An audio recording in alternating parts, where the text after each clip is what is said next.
en la radiología de doble contraste, porque a pesar de que del avance de las nuevas tecnologías, todavía hacemos bastante método de doble contraste, y si ustedes se fijan en la literatura, todavía aparecen artículos con este tipo de técnicas para evaluar al tubo digestivo. Sabemos, y todos los tenemos presentes, la gran ventaja que tiene la endoscopía actualmente para estudiar gran parte del tubo digestivo, principalmente la parte superior e inferior, un poco menos en el intestino delgado, donde se utilizan otras técnicas, pero también se puede hacer la endoscopía es ver por dentro, y hay otros métodos que nos permiten ver la ecografía o la endosonografía y los estudios en doble contraste que pueden ser buenos diagnósticos iniciales. Así que vamos a entrar, les pido que me pongan un poquito de atención porque creo que son datos útiles y algunas cosas que les van a servir en la práctica diaria. Ahí tienen mi mail para cualquier consulta después. Como dijo la doctora, va a estar grabado esto, así que después lo van a poder repasar a la clase sin problemas. Entonces, vamos a empezar desde arriba para abajo y obviando un poco el tema de la deglución porque no podemos abarcar todo. Vamos a empezar con esto que es patología del esófago. Y esto es una imagen que por ahí pueden encontrar, no frecuentemente, pero se pueden encontrar en algún momento en la práctica diaria de la radiología. Y cuando uno ve estas imágenes de defecto, se plantea, de defecto endoluminal, como la que están viendo ahí en el tercio esofágico inferior, se plantea si esto realmente es una lesión ocupante de espacio, un proceso neoplásico, o si hay algo retenido ahí, porque a veces los pacientes consultan porque tienen una disfagia aguda, se atoraron en el momento de comer algo, y ahí uno encuentra estas alteraciones. Entonces hay que aprender a analizarlas bien. Y lo primero que tenemos que ver es eso. ¿Se trata de algún alimento que o tiene algún proceso patológico? Entonces, en primer lugar, vamos a decir qué estudio es este. Tienen que pensar que le hemos dado alguna sustancia de contraste que ha determinado que podamos opacificar y ver al esófago. Esto es un tránsito varitado esofágico que forma parte en general de un estudio esófago, estómago y duodeno, el EED o un tránsito esófago gastroduodenal. ¿Cómo debiéramos describir esto para no equivocarnos? Ir realizando algunos pasos para que podamos hacer un diagnóstico correcto. Primero, que hay una imagen de defecto endoluminal que tiene bordes irregulares y lobulados, como ven allí, que tiene una discreta distensión del esófago por arriba de la imagen que se ve o de la lesión. ¿Y qué diagnósticos o diagnósticos diferenciales podríamos hacer? En realidad, cuando un médico radiólogo que tiene mucho tiempo en ver esto va a decir que se trata de una neoplasia primaria del esófago. Y el diagnóstico diferencial sería con los alimentos retenidos, con un pólipo sésil, o eventualmente si a algún descabellado se le piensa que esto puede venir de origen extrínseco, bueno, también podría ser un diagnóstico diferencial, aunque es mucho menos probable.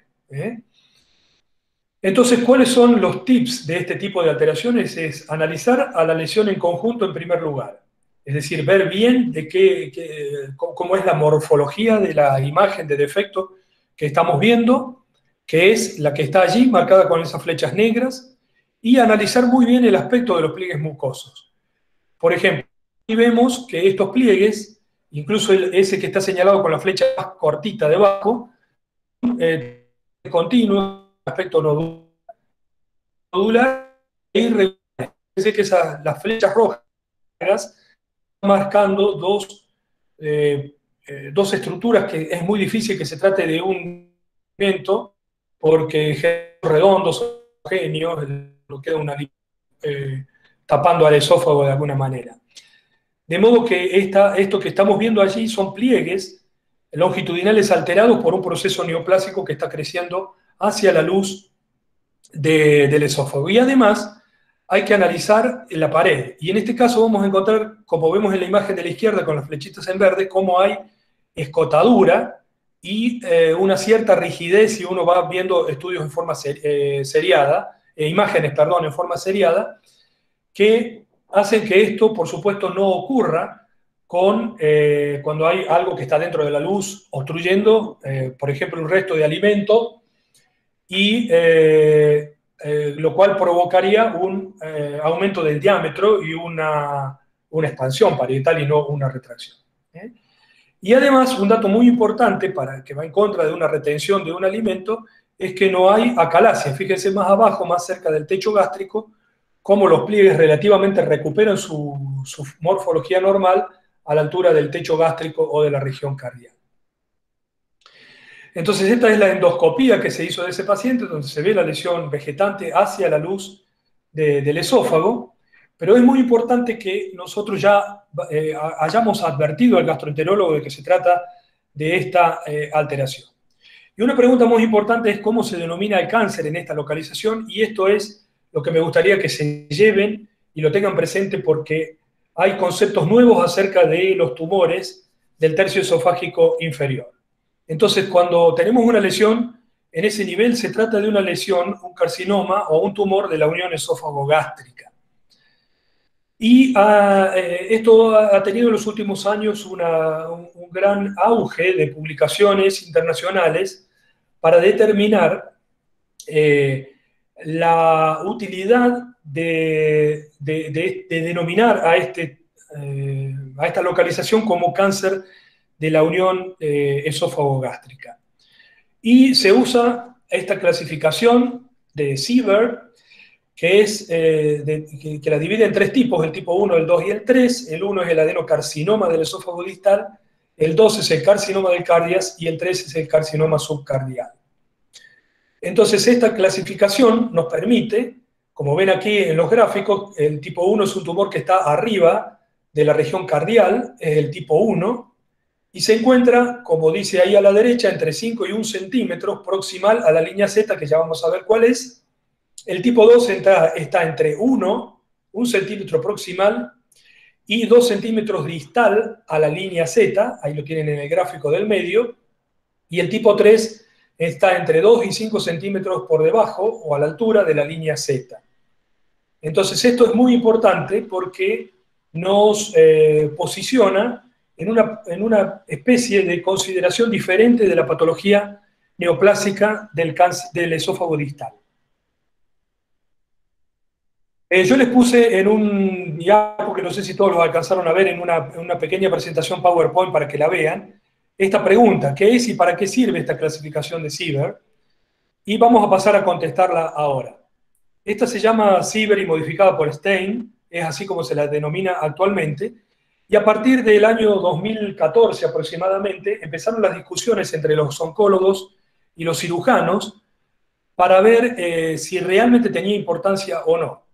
¿Por qué? Porque puede haber distinta consideración, y por eso es importante, y esa es la pregunta que vemos en este diapo, porque se va a basar mucho en esta clasificación del tratamiento quirúrgico del adenocarcinoma del esófago. Digamos, tiene un factor pronóstico porque depende de la resección que se haga y el tipo de cirugía, que tenga una exéresis completa, y de esa manera poder darle una chance de mejor sobrevida al paciente y con menos morbilidad. Entonces, vean que en el último punto dice que el tipo quirúrgico se adapta al tipo de cáncer. El tipo 1 es con una esofagectomía tipo Lewis. El tipo 2 puede hacerse tanto la 1 como la 3, según la decisión del equipo quirúrgico. Y el tipo 3, una gastrectomía total con exéresis esofágica amplia. Entonces, de ahí la importancia de hablar, cuando nosotros informemos, hablemos de esta clasificación, porque se está usando en todo el mundo y es un tema de debate en los congresos de cirugía particularmente. Esta clasificación ayuda también a la clasificación TNM de los cánceres de la unión esófago-gástrico, y vuelve a estar resaltado en esta diapositiva las características del tumor de acuerdo a la distancia que tenga de la línea Z en el 1, 2 y 3, midiéndolo en centímetros, verdaderamente midiéndolo en centímetros. Y lo que tienen resaltado allí abajo es importante porque el Siebert tipo 1 y 2 se lo considera esofágico y el tipo 3 como gástrico. ¿Cómo es el tercio esofágico inferior normal? Ya sé que todos se acuerdan de mi clase de normal, pero vamos a repasar un poquito. Es importante que cuando hagamos el tránsito varitado podamos ver con esta definición alcardias que nos permita analizar los pliegues longitudinales del tercio esofágico inferior. Entonces, un tip es identificar al pliegue longitudinal, que debe ser continuo, como lo vemos en las dos imágenes de la izquierda, con un trayecto regular, lo que nos indicaría una condición de normal. ¿Y cómo lo tienen que identificar? Tienen que ver que ese pliegue longitudinal que está antes de esa línea curva horizontal se continúe para abajo, o sea, que es como una línea de continuidad entre el tercio esofágico inferior y el techo gástrico, lo cual, si lo ponemos de manifiesto de esa manera, podemos decir que hay normalidad en las imágenes. Recuerden que les van a enviar pacientes a hacerse estos estudios y detectar pequeñas anormalidades también puede salvarle la vida al paciente. Muy bien. Dicho esto, vamos a ver qué es la línea Z que vemos en la imagen, en el esquema de la derecha. Es una interfase que se produce entre el esófago y el estómago en la región cardial. Esta línea Z se denomina también línea serrata porque, como vemos en este nuevo esquema, tiene una especie de serruchito como imagen representativa, tanto desde el punto de vista matemático como desde el punto de vista radiológica, doble contraste, y marcado con estas flechas celestitas pueden ver cómo es la morfología de la línea que nos determina el pasaje del esófago hacia el estómago. Para eso, recuerden, es necesario usar este tipo de vasos o que tienen doble circulación de líquido de contraste y de aire, este tipo de picos, digamos, para administrarle al paciente el medio de contraste y de esa manera lograr una buena resolución de imagen. Muy bien. ¿Por qué tratamos de ver patologías de una neoplasia? Así que ustedes tienen que saber que es fundamental hacer un estudio normal, un estudio adecuado, digo, para poder ver lo normal, o en definitiva, o en conclusión, poder hacer un estudio patológico si no vemos la normalidad adecuadamente, como se los he señalado, con los pliegues longitudinales que atraviesan la región cardíaca. Entonces, hay una patología precursora que genera la posibilidad de estos cánceres del tercio esofágico inferior, que tienen un nombre, que están a esto que es la izquierda, que es el reflujo esofágico. A la derecha hacemos el contraste, la distensión del esófago, una escotadura, por arriba, esa que estamos viendo acá en la imagen de la derecha. No sé si alcanzan a ver una imagen lineal, de trayecto vertical en este caso, y por ahí persistente, porque lo hemos visto en varias imágenes sucesivas, disminución del calibre o de la expansión parietal esofágica que les marco ahí con la flecha roja. Entonces esa era otra pregunta que les había presentado, que le había puesto en el PowerPoint, en la presentación PowerPoint, para que me digan cómo se denomina esta alteración, o por lo menos que lo lean previamente, para no estar tan crudos para hablar mal y pronto. Entonces esa era la alteración. Y esto es una alteración de la mucosa que es compatible con epitelio de Barrett. Muchas veces me preguntan, pero ¿realmente es posible que uno pueda decir, que vos puedas decir con la radiología si hay un epitelio de Barrett o no? Y bueno, yo no lo puedo decir porque no voy a hacer histopatología, pero sí puedo mostrar signos que evidencien que hay un epitelio de Barrett. Y recuerden que ahora lo vamos a ver más adelante, que el epitelio de Barrett es una lesión premaligna. Y lo que vamos a ver es todo lo que vemos aquí en estas 4 imágenes, son todas del mismo paciente, en la que vemos que si ustedes buscan de nuevo la línea Z, en la imagen de la izquierda, no están los pliegues longitudinales, y en la imagen de la derecha, la última ahí marcada con unas flechas azules, vemos que cuando lo ponemos de manifiesto está totalmente distorsionado con su trayecto alterado, lo mismo que ocurre en la tercera de las imágenes, que los pliegues longitudinales están han perdido totalmente su trayecto. Y fíjense que todas esas imágenes blanquitas que están en las en las proyecciones de la primera y segunda diapositiva, esas que están marcadas con una flecha roja, corresponden a varios suspendidos, por lo tanto, son pequeñas alteraciones prácticamente, pero bien dadas, de la alteración de la mucosa. Y vemos la rigidez y la retracción de los bordes. De manera que tenemos todo el cuadro para decir que a este paciente sí o sí, obligatoriamente y rápidamente hay que hacerle una endoscopía para confirmar el diagnóstico y para poder tratar al paciente en forma adecuada. Y cuando se hace el diagnóstico, como ven ahí en la imagen endoscópica, van a ver que la alteración es ese terreno más rojizo que se ve sobresaliendo del color anaranjado más claro que tiene la mucosa normal, y en la que es necesario que el endoscopista analice adecuadamente y tome biopsias. Y luego vamos a ver la imagen histopatológica que tienen allí debajo a la derecha, en el que en realidad esto se trata de una transformación del epitelio escamoso normal del esófago a un epitelio de tipo columnar. De manera que lo que vamos a ver como precursor es este epitelio que posteriormente se va a transformar en un epitelio de tipo glandular y puede provocar un adenocarcinoma del esófago, que de eso se trata cuando estamos hablando de diferenciar en los cánceres de la unión esófago-gástrica. Pero para eso ustedes tienen que hacer una buena técnica para poder diagnosticarlo en forma temprana.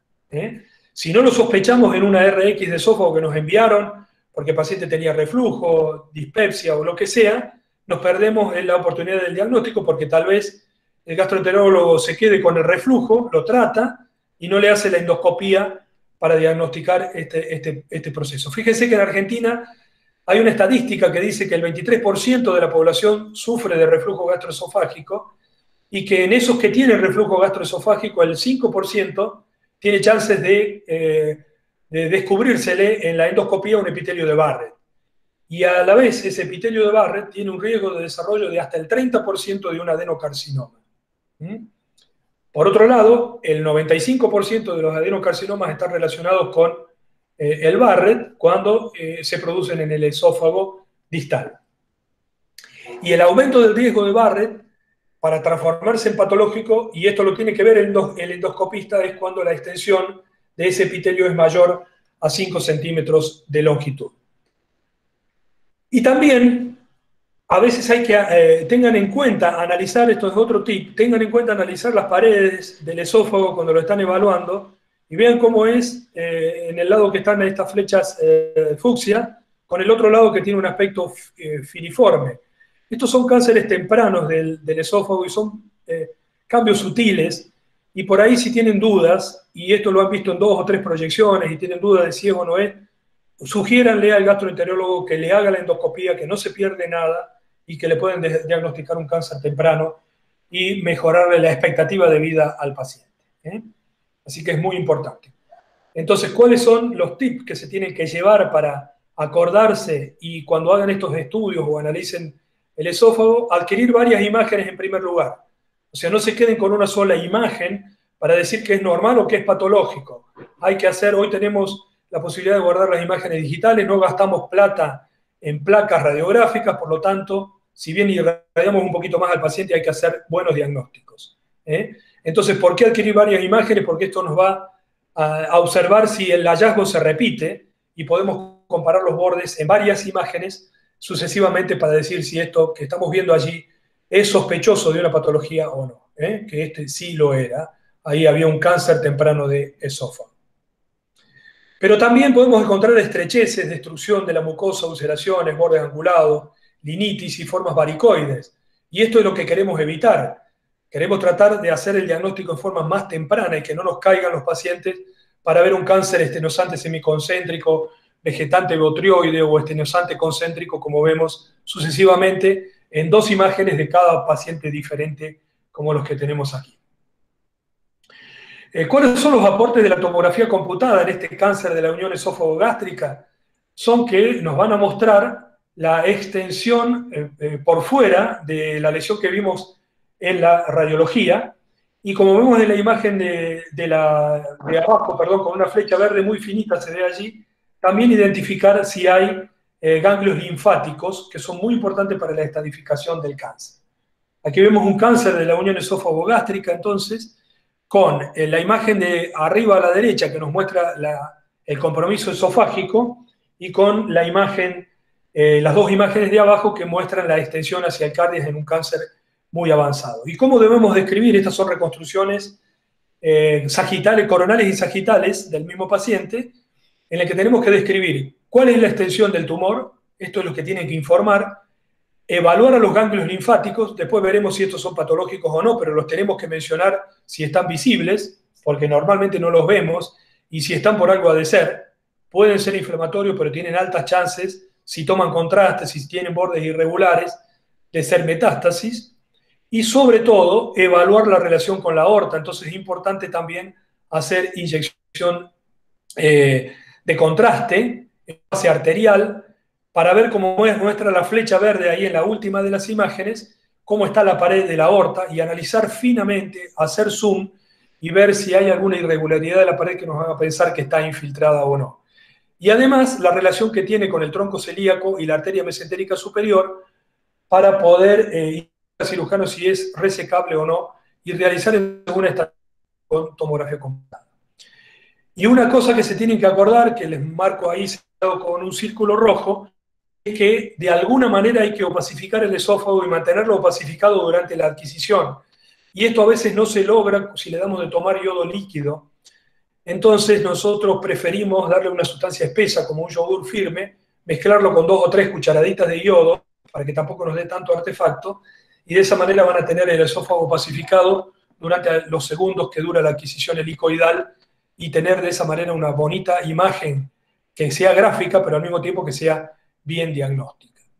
Y el problema que hemos tenido siempre, y esto es una discusión habitual también, es saber si el cáncer de esófago está afectando o no a la pared de la aorta, y se han postulado ángulos entre los ángulos que hay entre el contacto del esófago y la aorta, y la verdad es que a mí esto siempre me ha funcionado porque estaba infiltrado el cirujano a retarme porque decía que no estaba infiltrado, o viceversa, peor todavía cuando le decía que no estaba infiltrado y entonces se largaban a una cirugía y lo encontraban a la aorta, a pesar de los signos radiológicos, ángulos y todo que querramos hacer, muchas veces es difícil de poder analizar si la aorta está infiltrada o no.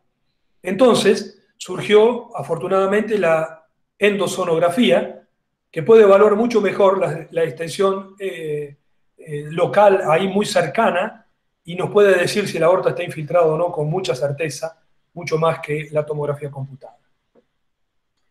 El PET tiene un valor junto con la tomografía computada porque puede indicarnos, como vemos allí, si los ganglios linfáticos son captados y entonces si captan, como en este caso, son metastásicos. Y como les decía antes, fíjense en la imagen de la izquierda cómo vemos la arteria gástrica izquierda atrapada en un conglomerado ganglionar a distancia de un cáncer de esófago. La tomografía y el PET asociados nos pueden dar, como vemos en el medio hay 3 imágenes redonditas, ¿vieron? Y solo 2 son captadoras en el PET, lo cual nos indica que muchas veces que nosotros digamos que el ganglio esté afectado, que esté aumentado o no, no significa mucho porque la tomografía computada no puede decir si es patológico con total certeza o no. Pero tenemos el PET. Entonces, entre la endosonografía y el PET, podemos saber si están afectadas las estructuras vasculares, la aorta, la aurícula, la arteria pulmonar, y con el PET saber si los ganglios son verdaderamente patológicos o no. La tomografía computada, fíjense que desde 1995 se la viene utilizando para evaluar las características de los tumores de esófago y las características metastásicas. Tengo un artículo muy interesante que lo pueden consultar después para evaluar y cómo evaluar el cáncer de esófago. La resonancia magnética tiene algún aporte en el sentido de que nos puede delimitar a veces mejor la pared de la aorta en relación con el tumor esofágico, porque tiene una mejor delimitación de las estructuras y nos puede relacionar mejor también con otras estructuras vecinas. pero tiene las desventajas de los movimientos. No tenemos por ahí todavía mucha experiencia en la utilización de controles orales que se queden en el esófago para poder evaluar mejor la pared. Pero de todas maneras puede ser útil en determinadas condiciones. Vamos a pasar a algunas consideraciones del estómago, les muestro para que recuerden cómo se veía normalmente en los decúbitos, diferentes decúbitos. Y muchas veces en una seriada gastroduodenal podemos encontrar este tipo de alteraciones. ¿Qué estudio es este? Ustedes ya saben, es un tránsito igual que el otro, un tránsito varietado esófago gastroduodenal. ¿Cómo se describe? Esto que vemos allí, esa imagen redondita, blanca, es una imagen de vario suspendido o imagen de suma, la podemos describir, que tiene bordes regulares y que tiene pliegues convergentes que llegan hasta el cráter. Entonces, ¿qué diagnóstico podríamos hacer? Esto es una úlcera benigna, porque cuando los pliegues esos gruesos que vemos allí llegan hasta el borde de la lesión, se trata de una úlcera benigna.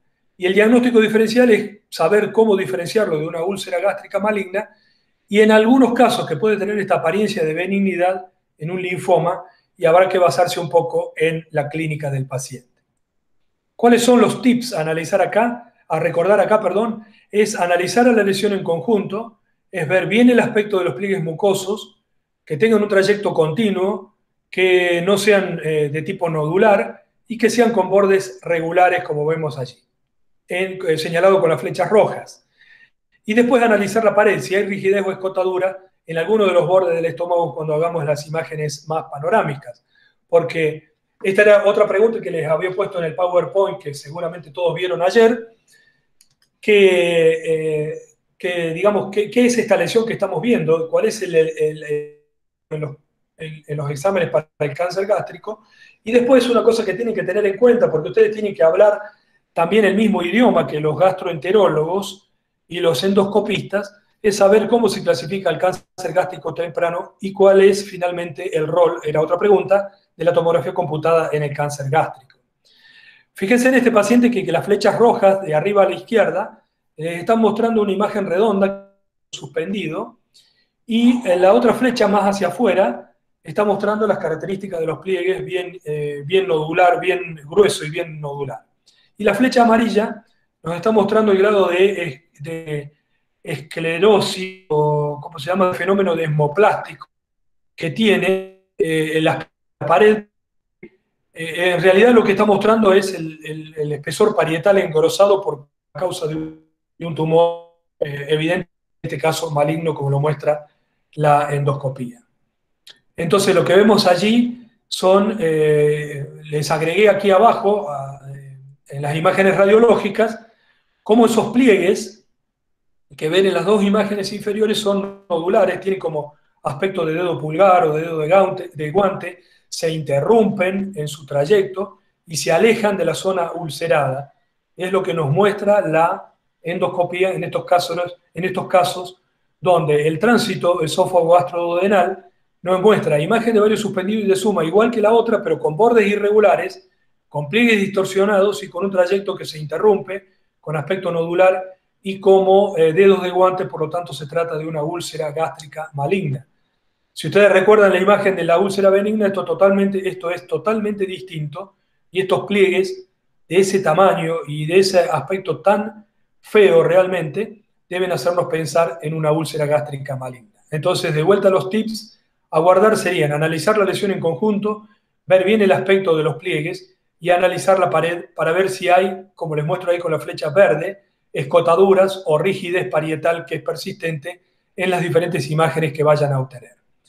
Les dejo, y esto lo van a ver después cuando vean la clase o la tengan guardada, no vamos a poner a hablarnos de esto, pero recuerden que hay una clasificación y ahí hay una cita bibliográfica para que la puedan ver después, en un cáncer incipiente o temprano, y cómo se los clasifica con números romanos, y después en el cáncer avanzado, que es la clasificación de Bormans, que también tienen la cita ahí, porque esto todavía no ha cambiado mucho a pesar de que es bastante vieja, en los 4 tipos de formas de presentación del cáncer avanzado. Y el 4, fíjense que es un cáncer que tiene afectada toda la pared y en forma difusa, no es ulcerado, no es vegetante, por lo tanto no esperen encontrar úlceras cuando se encuentren con este tipo de imágenes, en las que hay una rigidez parietal en forma concéntrica y el estómago se transforma en una especie de tubo rígido que tiene pliegues alterados y tiene ulceraciones, como ven allí, que corresponde a esto que es la linitis plástica. El único diagnóstico o los únicos diagnósticos diferenciales que puede haber con esto es también el linfoma, y a veces puede dar este tipo de imágenes el Crohn, pero esto sería un Crohn demasiado exagerado para que nos dé semejante estenosis del cuerpo y del antro gástrico. Así que esto es una linitis plástica como forma de presentación del cáncer gástrico, y ténganlo en cuenta. Esta es la imagen endoscópica que les mostré recién. Saben que el camino diagnóstico debe comenzar con una videoendoscopía alta, y después se puede ir con una endosonografía para ver la extensión local, más precisamente que con la tomografía computada, pero la tomografía computada, la resonancia magnética y el PET pueden darnos también algunos aportes. Fíjense, les voy a mostrar una endoscopía de un cáncer gástrico, del cuerpo gástrico, y observen eso que está señalado ahí con la flecha, que es la ulceración que tiene sobre la superficie, y esas son las ulceraciones que nosotros vemos cuando hacemos los estudios varitados. De todas maneras, recuerden, la endoscopía sería el primer diagnóstico, si no hicimos previamente una sería de esófago gastroduodenal, que a veces nos hace sospechar los diagnósticos. El camino diagnóstico más óptimo actualmente es la veda, y sí, esto tiene, por supuesto, la ventaja de poder obtener biopsias que lógicamente van a incrementar la exactitud diagnóstica al visualizar en forma directa a la alteración. ¿Cómo se confirma el cáncer gástrico? Bueno, mire, si el endoscopista toma una sola biopsia, va a tener un 70% de posibilidad de hacer el diagnóstico. Si toma 4, 95%, y si toma 7, 98%. Así que hay que estimularlos a los endoscopistas para que hagan muchas biopsias, muchas tomas.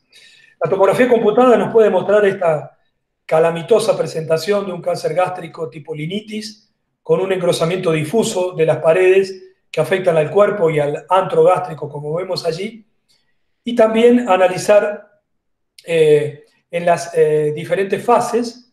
Vean la imagen de la izquierda, que está sin contraste endovenoso, y la imagen de la derecha con contraste. Siempre tienen que hacerle, no olviden esto, siempre tienen que hacerle inyección de contraste a los pacientes para poder ver el comportamiento de esa otra imagen, de esas otras imágenes que están allí, que son estructuras vasculares de neoformación, como vemos arriba a la derecha, y la extensión por fuera de la pared, como vemos en las dos flechas verticales, como el tumor ha invadido la grasa.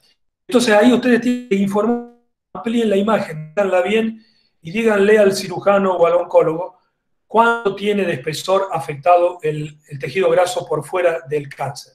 Miren en la imagen inferior derecha, que tiene también la flecha, cómo hay un aumento de la densidad del plano graso, que significa que ya el tumor ha pasado la muscular y está invadiendo la grasa adyacente. Y ahí ven también con las flechas rojas dos ganglios linfáticos. Observen arriba, sin y con contraste, cómo se refuerzan y cómo tienen bordes irregulares, por lo tanto son categóricamente ganglios afectados por el proceso neoplásico. De hecho, que además nunca los vemos ahí en condiciones normales, o a veces si los vemos son prácticamente milimétricos, así que hay que darle valor y estudiar bien. Fíjense bien cuando analicen las imágenes, todas las estructuras, todas las cosas que son redonditas y que no son vasculares porque le han hecho inyección de contraste, que pueden ser ganglios linfáticos anormales. Entonces, tips para llevarse: analizar la lesión, siempre, engrosamiento parietario y sus características, ver si pasan o no hacia la grasa, evaluar la infiltración del plano graso local en cuanto a medirle el diámetro, y no tengan miedo, díganle cuánto mide por fuera de la pared el tumor infiltrando el plano graso. E identifiquen y describan los ganglios linfáticos, qué bordes tiene, qué densidad tiene pre y qué densidad tiene post contraste. Todo eso es útil para determinar conductas posteriores. Y cuando vamos a analizar el estómago, cuando tienen noticia o están advertidos de que hay un cáncer gástrico, acuérdense de realizar esto. Estos son consejos prácticos. No se larguen a decir que un estómago tiene las paredes gruesas y no está en represión, si no le han dado algo para que se distiendan las paredes, porque si no, podemos correr el riesgo de estar tomando a la pared en un corte transversal en todo el espesor parietal, y parece que es un tumor cuando en realidad es una pared normal. Esta es la apariencia que tiene cuando uno le hace represión con algún método de contraste, el aire, con algún método de distensión, el aire, el agua o el contraste iodado oral. Entonces fíjense que el espesor parietal es muy, muy fino, tendrá 3, 4, 5 milímetros a lo sumo, eso es la normalidad de la pared gástrica. Entonces es importante que el estómago esté distendido porque eso les va a evitar una mala interpretación de los engrosamientos parietales, es decir, no crear falsos positivos de un cáncer gástrico que no existe.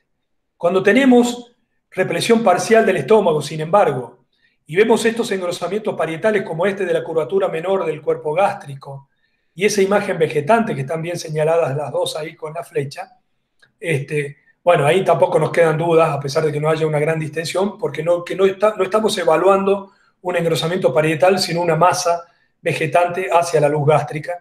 En este caso, en un paciente en el que le dimos contraste blanco como medio de contraste, como medio de distensión gástrica. Que se alcanza a ver el techo gástrico lleno de contraste, y luego sobre la curvatura mayor, a la derecha de la imagen, hay como una compresión extrínseca, hay como una imagen de doble contorno, sin embargo los pliegues se ven bien, y eso tiene que hacernos pensar que se trata de una lesión submucosa o de algo que está comprimiendo por fuera. Es lo que vemos en esta RX, esa imagen que está señalada con una flechita roja. ¿Saben por qué fue esto? Porque esta endoscopía que están viendo allí, el endoscopista informa que tiene algo en la pared, pero que no sabe de qué se trata. Y entonces ahí es donde nosotros nos ponemos contentos, porque les decimos, un poco en broma, nos podemos a jugar a veces con los endoscopistas y les decimos, vieron que ustedes no ven todo y no son capaces de resolver todo. Y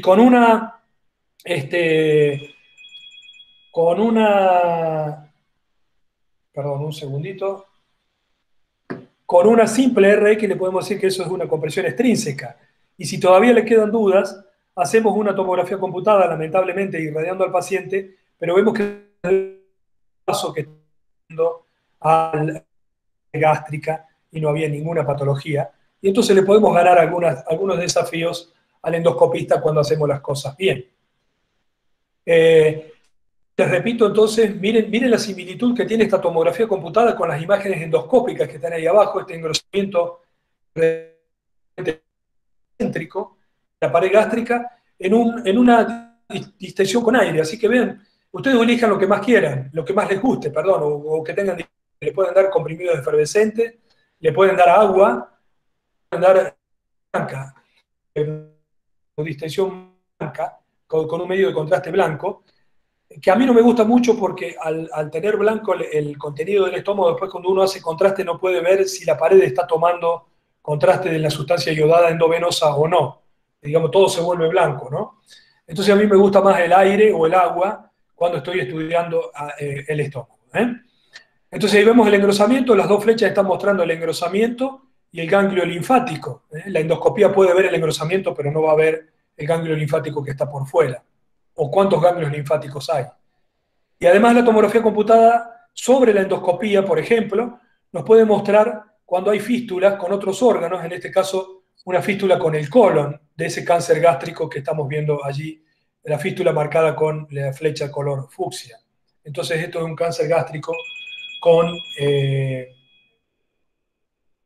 fístula al colon. Ahí tiene un lindo esquemita también donde se ve cómo se produce esa infiltración cuando el tumor crece hacia afuera, sobrepasa la línea muscular y serosa, invade la grasa y puede comprometer al colon que está ahí cercano.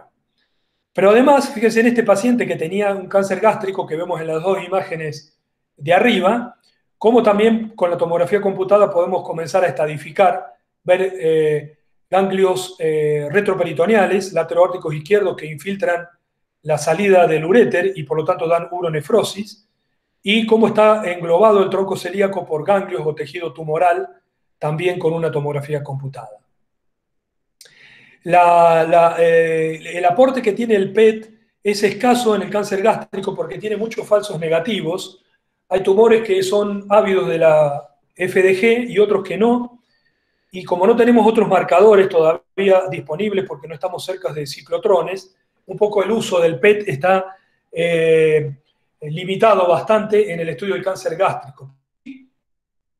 Sobre todo en el cáncer, en el carcinoma. Y nos puede dar información en el cáncer escamoso, cuando el tumor de la unión gástrica no está provocado por el reflujo, por el barre, no hay metaplasma y por pero sí tiene utilidad en determinar, como vemos en las imágenes de la izquierda y la imagen ganglios linfáticos afectados. Ahí nos dice cuáles ganglios son positivos, patológicos o no.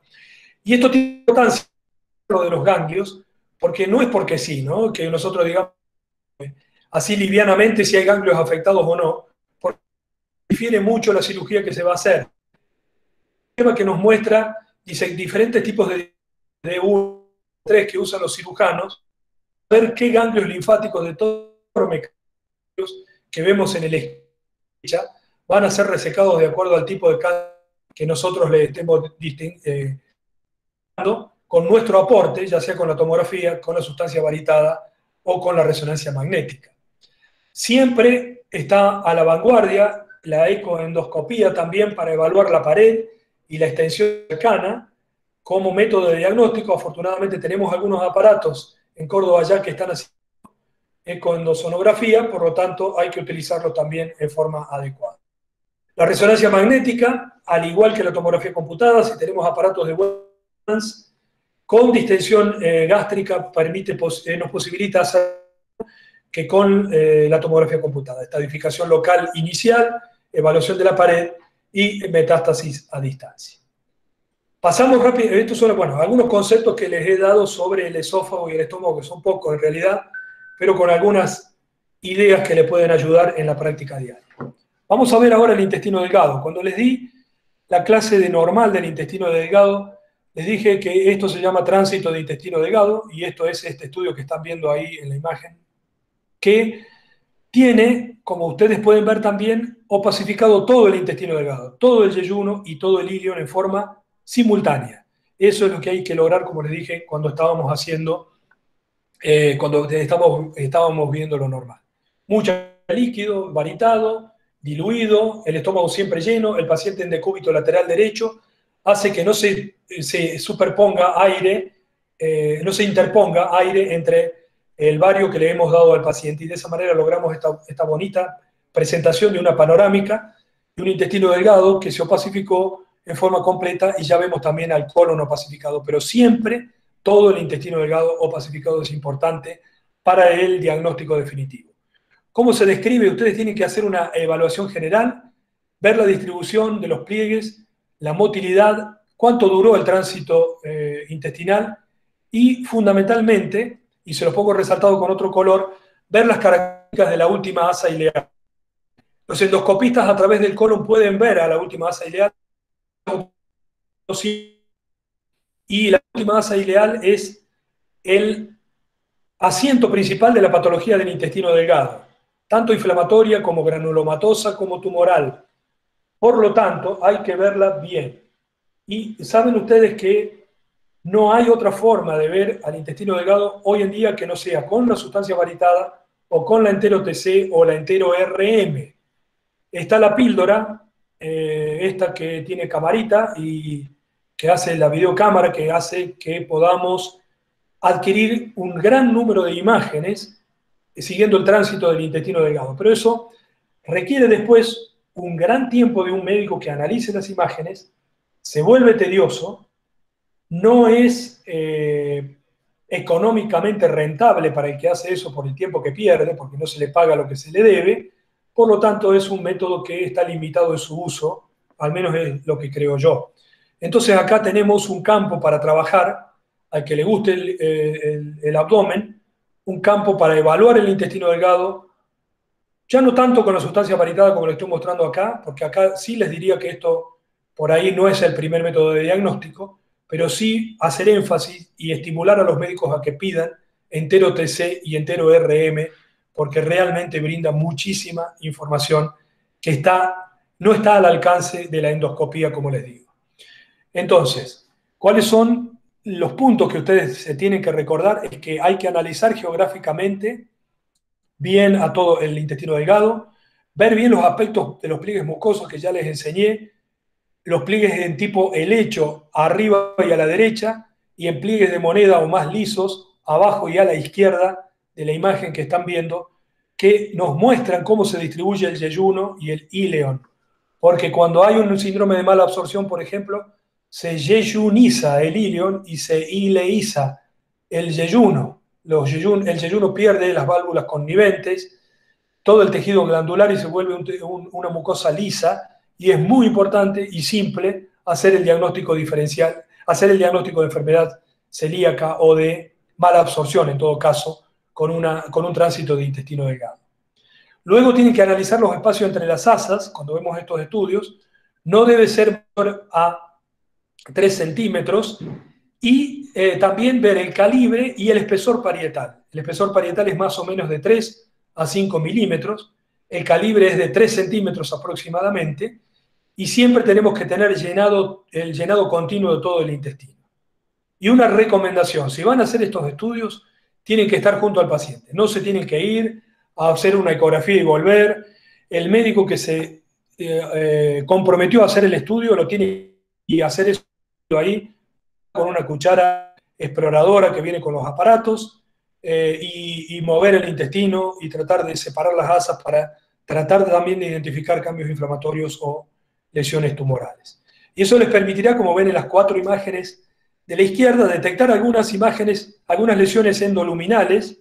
Fíjense que en la imagen de la izquierda, abajo a la izquierda, tiene una especie de pedículo, como un pólipo pediculado que va hacia el intestino.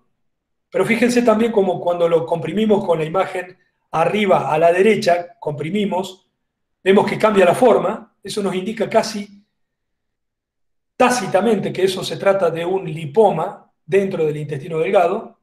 Lo vemos en las imágenes tomográficas como una lesión de defecto endoluminal, tanto arriba como abajo. Y esta es la pieza quirúrgica que cuando la abrieron, a la izquierda está cerrada, a la derecha abierta, era efectivamente un lipoma del intestino delgado que le estaba provocando a esta persona adulta invaginaciones frecuentes. Siempre que hay invaginación en un adulto hay que buscar una lesión tumoral que no necesariamente es maligna, generalmente son benignas, como este caso de este lipoma que les acabo de mostrar. También la resonancia con los métodos de corte, como la resonancia y la tomografía computada, con estos sistemas de entero TC y entero RM que estamos usando actualmente, nos permiten hacer algunos diagnósticos diferenciales bastante bien. El camino diagnóstico es, en general, hoy en día se acepta por la literatura internacional, de hacer para el intestino delgado directamente una entero TC o una entero RM, dependiendo de la disponibilidad que haya en cada centro de diagnóstico. A mí, como me gusta mucho hacer estudios varitados, sigo recibiendo todavía tránsito de intestino delgado, y cuando lo hacemos le ponemos todo el énfasis para poder diagnosticar ese tumor, ese carcinoma yeyunal que estamos viendo en la imagen de la izquierda y focalizado en la imagen de la derecha de un tránsito de intestino delgado. Y fíjense, en la imagen inferior derecha es una resonancia magnética con técnica de enteroresonancia que nos muestra también el cáncer, la estenosis y las asas dilatadas con bastante precisión. Entonces, para estudiar el intestino delgado hay que hacer compresiones focales, hay que hacer visiones panorámicas y hay que comparar con otros estudios. Entonces, si nos toca hacer un intestino delgado y sospechamos algo, podemos hacer después una resonancia magnética o una tomografía computada con técnica de entero TC o entero RM. Y miren lo que podemos encontrar. En esta imagen de la izquierda, que es un tránsito de intestino delgado, encontramos esa especie de ulceración o de vario suspendido en la parte central, en lo que sería la parte proximal del íleon o distal del yeyuno, perdón. Y ahí ven cómo hay una tomografía computada donde nos muestra una lesión nodular en el mesenterio, tanto la de arriba como la de abajo, y una reconstrucción coronal que nos muestra la extensión de una tubulación que tiene más bien un aspecto tubular y que estaba en realidad infiltrando todo el intestino delgado en ese segmento de unos 10 centímetros aproximadamente, como vemos en la pieza quirúrgica. Entonces, esto era otra pregunta que les había puesto en el PowerPoint, que decíamos cuál es el camino diagnóstico en el estudio del intestino delgado. Bueno, como les dije, puede empezar por un tránsito radiológico del intestino delgado, no es lo más común hoy en día, pero lo que se puede utilizar y que realmente es efectivo si está disponible y no es tan costoso y hay gente dispuesta a leer después la gran cantidad de imágenes, 5.000 imágenes que se obtienen con la videocápsula, es un método óptimo también, no solo para diagnosticar el cáncer, sino sobre todo en aquellos pacientes vieron que tienen hemorragia digestiva baja y que no le encuentran la causa con una veda ni con una videocolonoscopía, se sospecha que está en el intestino y entonces las displasias vasculares solamente pueden ser detectadas por la videocápsula y ningún otro método. Bueno, la videoendoscopía, la cámara gamma en algunos casos, sobre todo marcando glóbulos rojos para ver si el sangrado está producido por una ectopía de mucosa gástrica en un divertículo de Meckel, para darles un ejemplo. Y si no, lo que más nos apasiona hoy en día y más nos atrae para investigar y ver, que es la entero-TC y la entero-RM, con algunas indicaciones del PET. No voy a hablarles de cómo se hacen estos estudios porque nos llevaría mucho tiempo, pero estas son las imágenes que se obtienen cuando hacemos entero RM, la imagen de la izquierda, en una secuencia coronal T2, y en una entero TC, que es la imagen de la derecha, donde vemos que le hemos dado agua y etilenglicol para distender a las asas de intestino delgado.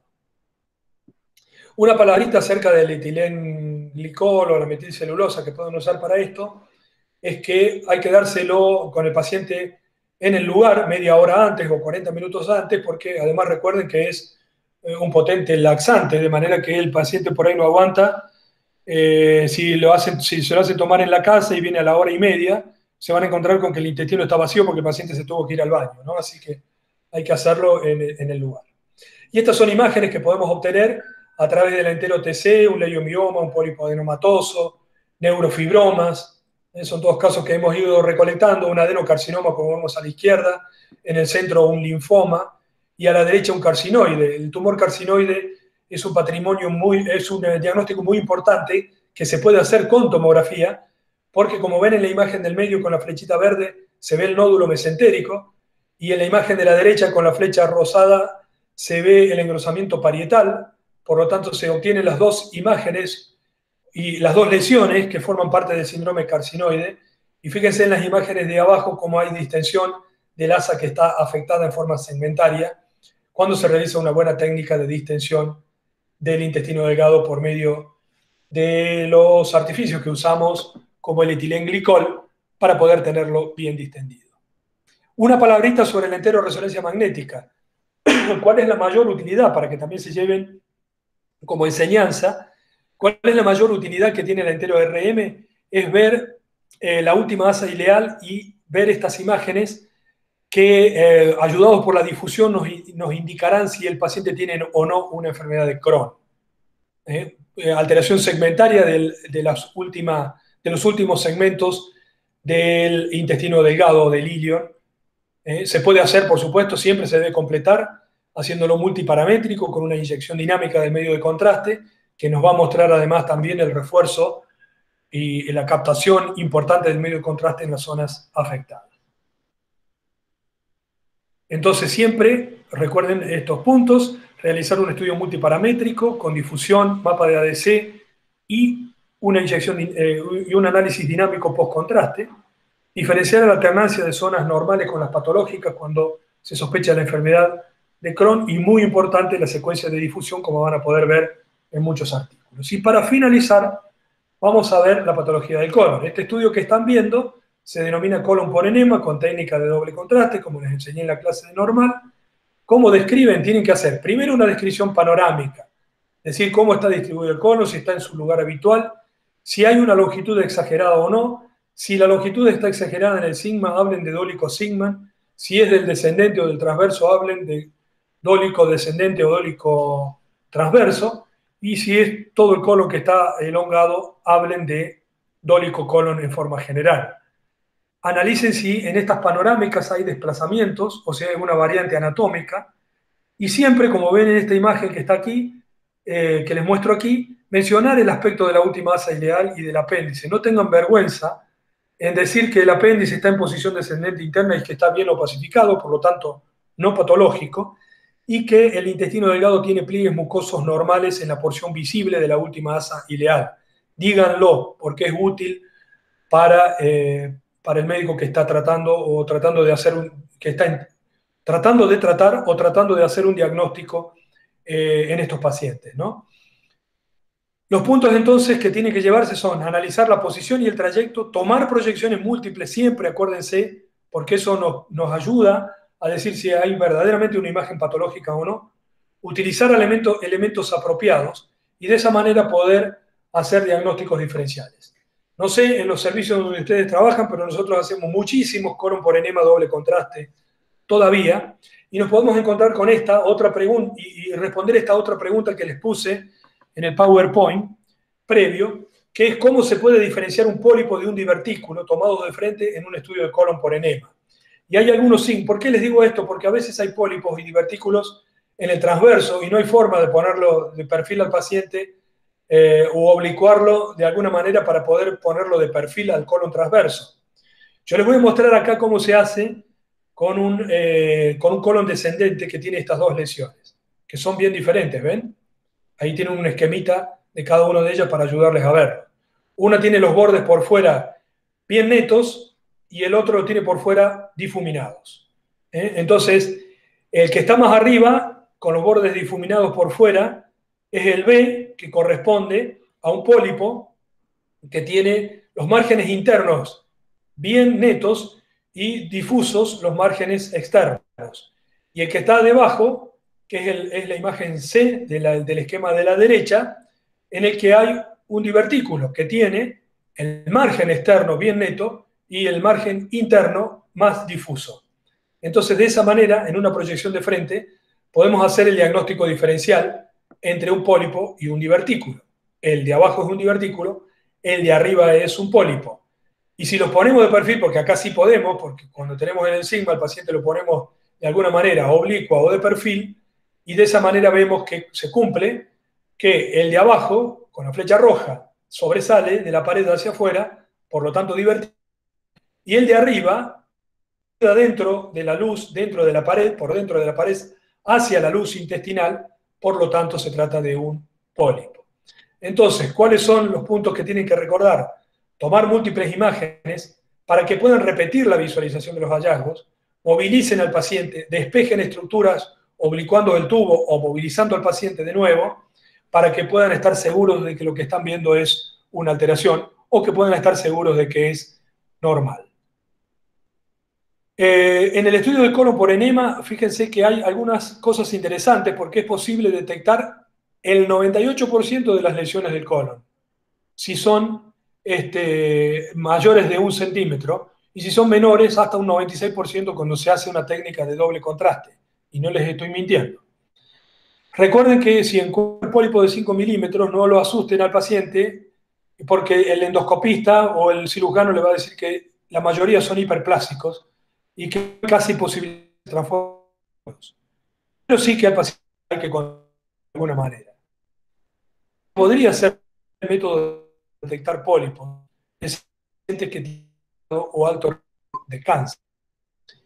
Y los hallazgos relacionados con la posibilidad que tienen que ver con la panorámica, analizar la panorámica, acuérdense, es que vean todo el colon a la derecha, en este caso visible, el colon, el ciego, fíjense, está todo prácticamente en la línea media y hacia la derecha, y tenemos todo el intestino delgado hacia la izquierda. Esto es en las malrotaciones intestinales, como puede ser, por ejemplo, un mesenterio común, pueden verse de esta manera. Todo el intestino delgado a la derecha, esto lo pueden ver también en las tomografías, y todo el colon a la izquierda. Acuérdense y ténganlo presente. También tenemos que tener presente dónde están los ganglios linfáticos, los pólipos, que distribuyen con mayor frecuencia. Y es justamente en los lugares donde hay más cáncer de colon. Entre el recto y la parte baja del descendente y todo el colon sigmoides, están el 60% de los pólipos que se descubren tanto en endoscopía como en radiología, y un porcentaje un poquito menor, pero importante, a nivel del colon derecho, sobre todo en la parte, no tanto en el ciego, sino en la parte media e inferior del colon ascendente con el 22%. Por lo tanto, es ahí donde tenemos que buscar los pólipos. Y si hacemos técnica de doble contraste buena, como les señalo ahí con la flecha, pólipos sésiles de pequeño tamaño, como este que vimos y el que acabábamos de ver, son muy pequeños, pero los logramos ver. Por lo tanto, es interesante hacer una buena técnica y poder diagnosticarlos. Y fíjense, además, acuérdense de analizar los bordes de los pólipos, porque cuando encontramos, vuelvo atrás, este pólipo que tiene bordes regulares y base de implantación lisa, no es lo mismo que este otro pólipo, que les señalo ahí con flecha, que es irregular en su superficie y es irregular en el borde de implantación. O ver este pólipo que claramente tiene una cabecita señalada con rojo y un pedículo señalado con azul, que es un pólipo pediculado, que generalmente son benignos y que excepcionalmente pueden llegar a tener un cáncer en la superficie si es un pólipo pediculado crónico. Pero indudablemente que cuando uno detecta esto, va a endoscopía y rápidamente el endoscopista lo saca y evitamos males mayores. Ahí vemos la base de implantación que no era de la pared verdaderamente, sino de una obstrucción, un pedículo corto y la cabecita de ese pólipo pediculado. Entonces, cuando vean los pólipos, ustedes tienen que tratar de hacer la diferenciación. Yo les puse con signo de interrogación si es posible o no. Y yo no sé si es posible, de responderles si es posible, sí o no, pero sí que les podemos dar signos al endoscopista o al gastroenterólogo a cuál le tiene que hacer endoscopía o no. Claramente que acá hay que hacer la endoscopía a la imagen que está de la derecha, a la derecha. Y los tips son analizar bordes y las características de la base de implantación, ver la superficie, si es regular, criterio de benignidad, si es irregular, criterio de malignidad. Y la base igual, si es homogénea, lineal y regular, criterio de benignidad, y si es irregular, contracción con engrosamiento parietal focal, criterio de malignidad, como le muestro ahí con la flecha amarilla. Aspecto benigno, aspecto maligno a la derecha, aspecto benigno a la izquierda. Movilizaciones parciales pueden ser, háganlo siempre. Miren esta panorámica focalizada en la parte inferior de un colon por enema con técnica de doble contraste. Yo sé que muchos ya vieron la lesión a dónde está, que está ahí marcada con ese círculo rojo, y ahora se les voy a ampliar para que vean que ahí está. Es una imagen sutil, pero ustedes la repiten, la despejan, la ven en varias proyecciones, que eso está siempre rígido y de la misma manera, eso, los residentes, es un cáncer de colon temprano y le favorecen el pronóstico de vida a los pacientes haciendo las técnicas, buenos exámenes, tomándose el trabajo de movilizar a los pacientes, quedándose al lado del paciente para hacer los estudios y de esa manera lograr diagnósticos más precisos. Que les quiero mandar, que les queden estas sesiones. En el paciente que, como ven ahí, tiene muchos divertículos, hay asociado a eso una estenosis. Analizar esto, saber si esto es divertículos, tanto una diverticulitis, estenosis secundaria a la diverticulitis, o si es cáncer de colon, de una enfermedad diverticular del colon. Muy bien. Esta es una situación habitual. Diferenciar si es una diverticulosis con diverticulitis o una esterosis por un cáncer. Analicen los bordes y van a ver que ahí hay signo de la hombrera. Ahí se los marco con la flecha amarilla. Analicen la estenosis. Se ve claramente el signo de mordida de manzana, como si fuera el carozo de la manzana lo que quedó ahí. Y luego ver la distorsión de pliegues. Aunque sea muy finito el trayecto que están viendo, fíjense que los pliegues tienen un trayecto oblicuo o nodular, cosa que no existe en el colon transversal en los pliegues. De manera que eso puede ser un signo de interés para ver si esto es cáncer o diverticulitis. Esto era un cáncer. Cáncer de sigmoides, no diverticulitis. Bien. ¿Qué se ve en estas imágenes? Hay un gran engrosamiento de una parte del tubo. ¿Cómo hacen para analizarlo? Bueno, para localizarlo, bueno, miren las reconstrucciones coronales y sagitales y van a ver que se continúa con el colon, como vemos en la imagen de la derecha. Entonces lo que estamos viendo es un cáncer de colon, y el aporte de la tomografía computada, al igual que en el estómago, es mostrarnos qué infiltración hay de los planos grasos vecinos, incluyendo la pared torácica allí, y los gases hepáticos, como están señalados con flechitas verdes. Entonces, adenocarcinoma cercano al ángulo clínico. Miren esta otra tomografía computada, la analiza siempre, de mostrar cáncer de la unión del descendente con el sigmoides. ¿Cómo tienen que describir esto cuando tengan que hacer el informe tomográfico? Localicen la gente, digan si es descendente y parte del, si es sigmoide y parte del anterior, bien analizado, evalúen el espesor, el plano graso vecino, observen cómo está el plano graso superior en la imagen a izquierda, cómo está su densidad, midan la longitud del tumor, es importante para el, como les dije recién, de la pared, investigar la presencia de ganglios, y igual que del mismo modo que con el estómago, ver las características que tienen. De manera que es muy importante que describan todo. Si ven vasos de neoformación, descríbanlo. Es importante siempre para el cirujano. Todo lo que vean. Relaciones con la vejiga, relaciones con el anexo en las mujeres, relaciones con la pared, todo, con el intestino delgado, todo tienen que describir. Bueno, finalmente, ¿qué estudio es este? Ya todos saben y todos lo están utilizando. Esto es una endoscopía virtual del colon. ¿Por qué a mí me parece que esto no es tan importante como la enteroresonancia magnética o la entero-TC? Porque en realidad lo que estamos haciendo es un colon por enema, que solamente lo tenemos que preparar igual al paciente, lo tenemos que insuflar igual al paciente, o sea que no le evitamos ninguna molestia. Y luego tenemos este pólipo pediculado, que se lo podemos mostrar igual que con el colon por enema, y igual copia para que se lo saquen, ¿no? Entonces, salvo en contadas ocasiones en que puede ser imprescindible hacer una colonoscopia virtual, esto no debe ser lo habitual, ¿no? Por lo menos en situación. Además, no hacer una toma con esta. De todas maneras, lograr imágenes muy bonitas, por supuesto, representativas y muy diagnósticas. Podemos hacer un reformateado, como vemos en la imagen del medio, que se compara a un estudio de colon por enema en doble contraste, y lo podemos girar, rotar y poder hacer buenos diagnósticos también. Pero no tiene mucha ventaja sobre las otras técnicas, ¿no?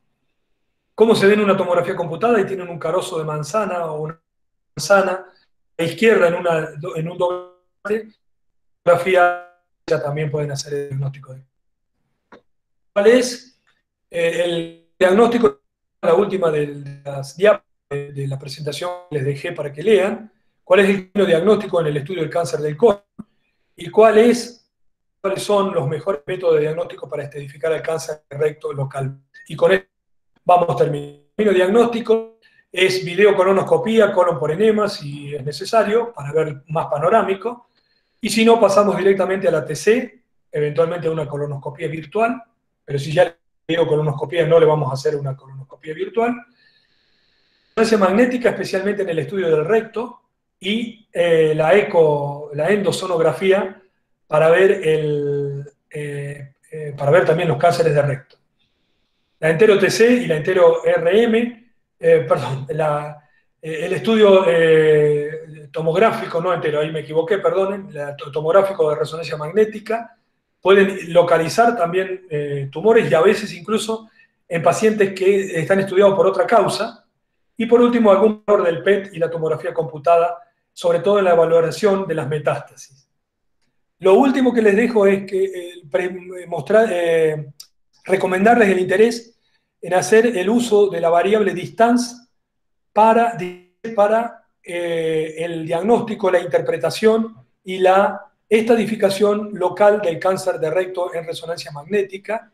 Ahí está la cita bibliográfica de esto que se llama distance. ¿Y por qué les digo que es interesante? De acuerdo a las letras, ustedes se van a acordar, o lo pueden tener presente con el artículo en mano, todo lo que tienen que analizar cuando están evaluando un cáncer de recto antes de que sea tratado por medio de la resonancia magnética. La distancia se refiere a si el cáncer de recto está en el tercio superior, medio o inferior. La T es para hacer estadificación clínica por resonancia magnética del T, del TNM, o sea, si es T1, T2, T3 o T4.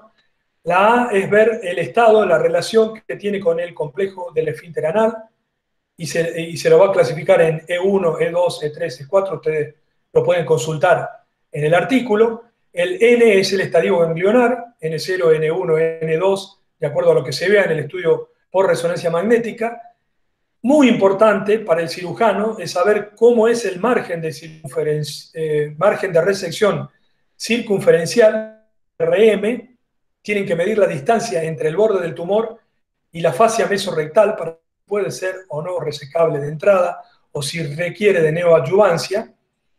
Y también si hay invasión vascular extramural, que pueden verlo ahí en cercanía, pero si no también en los cortes sagitales, buscando más de la ilíaca interna, para ver si hay trombos dentro de los vasos, que también cambia el estadio inicial del tumor. Entonces esta variable distance por RM es muy importante. Hagan los diagnósticos cuando estén describiendo cánceres de recto. Úsenla, útil, y sobre todo les evita que se olviden de escribir. Fíjense que artículos que hablan, este es de un Radiographics, que hablan sobre las distancias de los tumores con la fascia mesorrectal para ver el margen de circunferencial, así que hay que usarlo. El PET es útil, como les dije antes, fundamentalmente en la evaluación de las metástasis. Miren este caso de un paciente que tenía un cáncer de colon, de recto, en el que había estas dos lesiones, que a simple vista parecen diferentes, ¿verdad? Una es un poquito más negrita, la más chiquita, y la otra es un poco más gris. El PET nos indicó que la chiquita era un quiste y la metástasis era única. Lamentablemente está muy profunda para que se intente algún salvataje quirúrgico, pero tal vez es posible haciendo resección amplia si es una persona joven. Pero el PET nos aclara todos los problemas verdaderamente en cuanto a las metástasis. Bueno, creo que esto era lo último. Con esta casita suiza muy linda que se va transformando en color a medida que avanzan los segundos, les digo que los despido, espero no haberlos cansado y que algo de todo esto les pueda ser de utilidad. Si quieren hacer